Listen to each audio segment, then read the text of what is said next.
Notre première lecture se trouve ce soir dans le livre des psaumes, le psaume 14, sur la page 574. Psaume 14, au chef de chœur de David.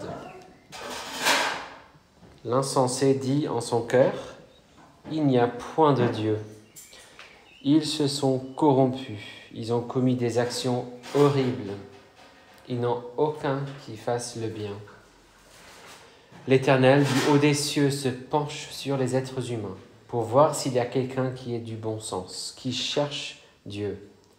Tous sont égarés. Ensemble, ils sont pervertis. Il n'en est aucun qui fasse le bien, pas même un seul.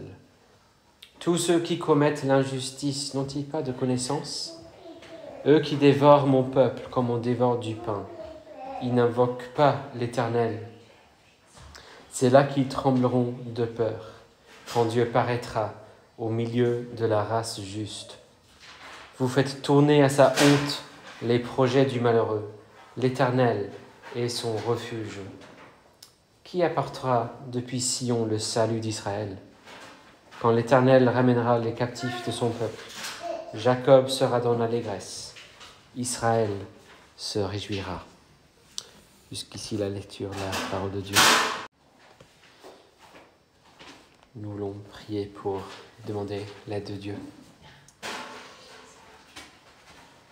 Merci notre Père pour ta parole. Nous reconnaissons que sans la présence de ton esprit, ce n'est que la parole de l'homme qu'on va entendre à part la lecture.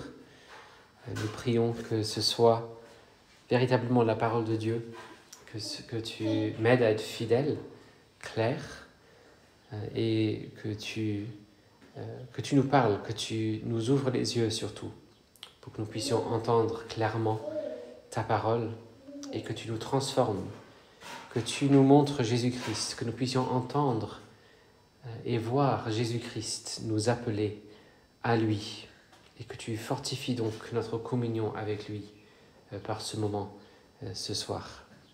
Au nom de Jésus-Christ. Amen. Nous allons lire Éphésiens chapitre 2 sur la page, j'ai mis la mauvaise page, 1284, pas 89, 1284. Éphésiens 2 et les versets 1 à 10.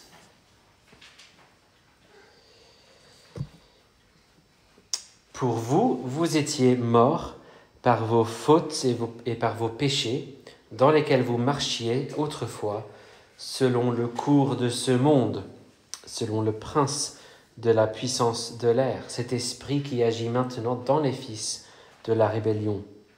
Nous tous aussi, nous étions de leur nombre, et nous nous conduisions autrefois selon nos convoitises charnelles. Nous exécutions les volontés de notre chair et de nos pensées, et nous étions par nature des enfants de colère comme les autres. Mais Dieu est riche en miséricorde, et à cause du grand amour dont il nous a aimés, nous qui étions morts par nos fautes, il nous a rendus à la vie avec le Christ. C'est par grâce que vous êtes sauvés. Il nous a ressuscités ensemble et fait asseoir ensemble dans les lieux célestes en Christ Jésus, afin de montrer dans les siècles à venir la richesse surabondante de sa grâce par sa bonté envers nous en Christ Jésus. C'est par la grâce, en effet, que vous êtes sauvés, par le moyen de la foi. Et cela ne vient pas de vous, c'est le don de Dieu. Ce n'est point par les œuvres, afin que personne ne se glorifie. Car nous sommes son ouvrage, nous avons été créés en Christ Jésus pour des œuvres bonnes que Dieu a préparées d'avance, afin que nous les pratiquions. Jusqu'ici la lecture, la parole de Dieu.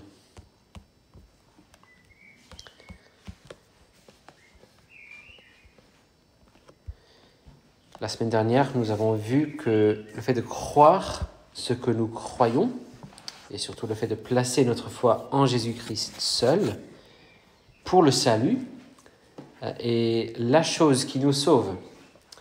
C'est par cette foi que nous sommes justifiés devant Dieu, surtout le fait que cette foi nous unit à Jésus-Christ et nous rend ainsi justes. C'est ça qui nous rend justes, acceptables devant ses yeux, admis dans la présence de Dieu, parce que habillés de la parfaite justice de notre Sauveur Jésus-Christ, parce que unis à lui.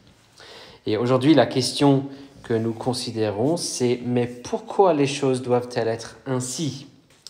C'est la question vers laquelle, le thème vers lequel on est conduit par le catéchisme de Heidelberg. Pourquoi faut-il que le salut soit par la foi et la foi seule? On connaît tous les 5 solas associés à la Réforme. Ce n'étaient pas les devises utilisées à l'époque, mais on a résumé la Réforme plus tard comme en disant que le salut, c'est par la grâce seule, par la foi seule, en Christ seul, révélé dans les Écritures seules et à la gloire de Dieu seul. Pourquoi faut-il que le salut soit par la foi seule? Pourquoi pas par nos propres efforts? Pourquoi pas un peu les deux, la grâce de Dieu et puis je fais le reste? Et ce texte dans l'épître de Paul aux Éphésiens expose très clairement ce qu'est le salut en Jésus-Christ par la foi seule et surtout pourquoi il fallait que ce soit ainsi. Là encore, on a un texte clé à mémoriser, surtout les versets 8 et 9. Je ne sais pas combien de fois on a eu ces 2 versets comme le texte à mémoriser à l'école de dimanche quand j'étais petit, mais en tout cas, ça a bien marché. Dans mon cas, c'était en anglais, dans la vieille version King James. Si je sais réciter un texte dans la version King James, c'est ce que je l'ai appris tout jeune. Et ce que dit Paul ici au verset 8 et 9 est parmi les plus clairs de ce que j'ai en tête dans cette version-là.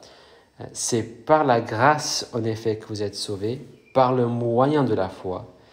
Et cela ne vient pas de vous, c'est le don de Dieu. Ce n'est point par les œuvres, afin que personne ne se glorifie. Mais là, c'est la conclusion, bien évidemment. C'est le début du chapitre qui expose la nécessité de tout cela. Et la raison, c'est qu'il serait assez difficile pour nous de faire assez difficile pour nous de faire assez pour se sauver. On ne choisirait pas forcément Dieu par nature, et donc ça aide d'avoir un petit coup de main pour nous aider à choisir le bon chemin. Je cherche une tête confuse. Presque. En tout cas, j'espère qu'on est confus par cette explication. C'est pas du tout ce que dit le texte. Pour vous, vous étiez morts par vos fautes et par vos péchés. Si vous connaissez un peu le grec ancien, vous savez utiliser un dictionnaire, vous savez peut-être que le mot traduit mort, ici, c'est nékros. Si vous cherchez ce mot nékros dans un dictionnaire pour connaître le vrai sens de ce mot, vous trouvez cette définition ou cette traduction, je cite, mort. Ce mot veut dire mort, aucun moyen de l'échapper, mort c'est mort. Mort par ou même dans vos fautes et vos péchés, mort. L'année dernière, au Royaume-Uni, dans le cadre des préparatifs pour une élection générale pour le Parlement, un parti relativement nouveau a annoncé sa liste de candidats pour la plupart des circonscriptions qui se présenteraient à l'élection. Et vu que le parti était assez nouveau, il voulait clairement donner l'impression qu'ils étaient bien prêts à mener le combat avec cette longue liste de candidats. Et quelques temps après cette annonce, le bureau central de ce parti a annoncé qu'ils ont dû finalement virer une 50aine de ces candidats parce qu'ils ne faisaient pas grand-chose en fait. Ils avaient simplement mis leur nom pour se porter volontaire, mais sans trop d'espoir d'être élus. Et donc, ils n'ont pas fait grand-chose pour leur campagne. Ils étaient quasiment inactifs, dont le candidat pour la circonscription centrale de la ville de York, était totalement inactif. Il n'a absolument rien fait pour sa campagne. Et en effet, à l'insu du bureau central, ce pauvre monsieur était décédé peu de temps après l'annonce de sa candidature. Il va de soi donc qu'il ne pouvait pas faire grand-chose pour sa compagne. Bien évidemment, le parti a présenté et ses excuses et les condoléances à la famille. Je ne sais pas si vous avez jamais fait l'expérience de demander à une personne morte, décédée, de faire quelque chose pour vous, ou même pour elle-même. J'espère pas en tout cas, mais si vous le faisiez, vous trouveriez qu'une personne morte ne peut rien faire, du tout, et surtout pas se rendre la vie. À cause du péché, notre état pécheur, il n'y a absolument rien que nous pourrions faire pour se sauver. Aucune œuvre bonne que l'on pourrait rendre, on est incapable de faire une œuvre parfaite, même aux meilleures œuvres sont souillées de péché. Il n'est pas possible pour un descendant d'Adam de plaire à Dieu suffisamment que Dieu le déclare juste. Il doit d'abord payer pour ses péchés et être parfait. Il n'est même pas possible pour un tel homme de vouloir plaire à Dieu à ce point-là. Une personne morte n'a même pas la capacité de vouloir quoi que ce soit. Il y a des gens qui veulent chercher à se justifier devant Dieu, certes. Il y a des gens qui veulent se rendre acceptables devant Dieu. Et on pourrait demander, mais comment ça se fait, vu ce que dit Paul ici? Il y a deux explications possibles. Première explication possible, la fausse doctrine. On leur a dit que c'est possible. Et on leur a menti. Mais le problème essentiel ici, deuxième possibilité, et l'essentiel, c'est l'orgueil. L'orgueil, oui, le résultat qu'il prétend chercher, c'est bien, mais c'est comme un enfant qui refuse d'être nourri par ses parents parce qu'il veut le faire lui-même. Mais même s'il arrive à mettre quelque chose sur sa cuillère, il n'arrive même pas à mettre dans sa bouche. Alors cet orgueil a un masque de piété, certes, mais je cherche à garder la possibilité de me glorifier, de me vanter de ce que j'ai pu faire, verset 9. Mais ça ne sert à rien, on est toujours mort.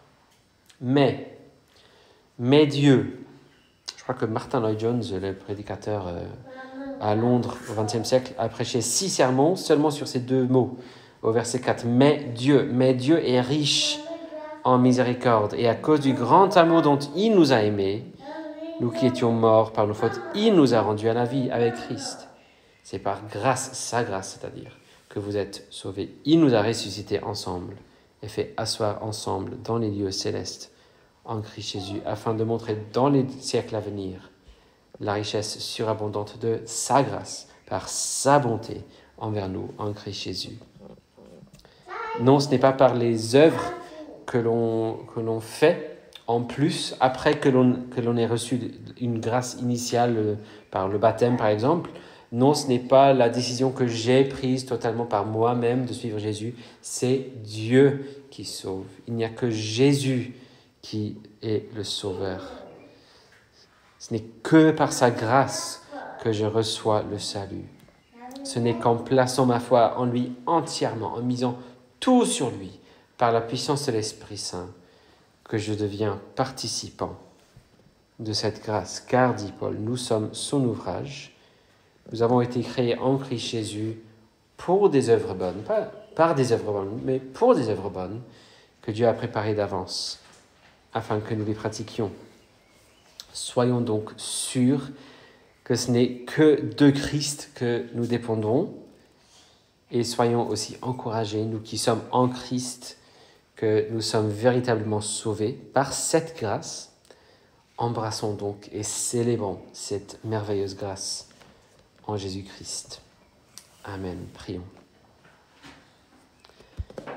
Merci notre Père pour cette grâce que tu nous donnes en Jésus-Christ. Nous reconnaissons que nous étions en effet morts. Nous méritons par de nous-mêmes la condamnation et la mort éternelle.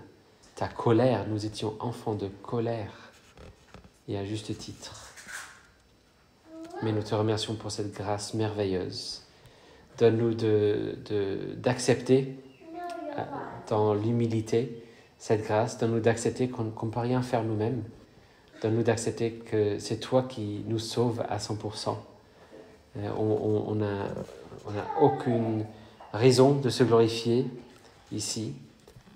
Toute la gloire va vers toi. C'est à toi et à ton Fils qui est toute la gloire. Et nous te prions ces choses au nom de Jésus-Christ. Amen.